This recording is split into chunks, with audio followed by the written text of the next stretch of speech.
Welcome to Pratigya Education.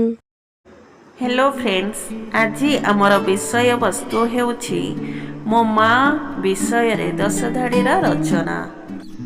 माँ आम जीवन रे सबुठारु मूल्यवान ओ प्रिय व्यक्ति।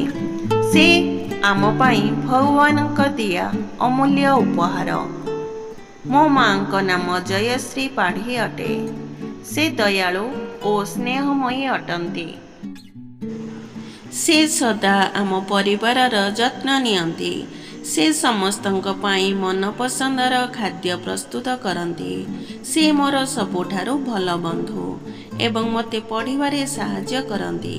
जेतेबेले मो असुस्थ थाए से मोर जत्न नेबा पाई सारा राति जाग्रत रुहंती। से मते सत्य कहवा भल व्यवहार करवा और शिष्ट हेबा शिखाती। मो माँ को बहुत भल पाए और सम्मान करे। Thanks for watching.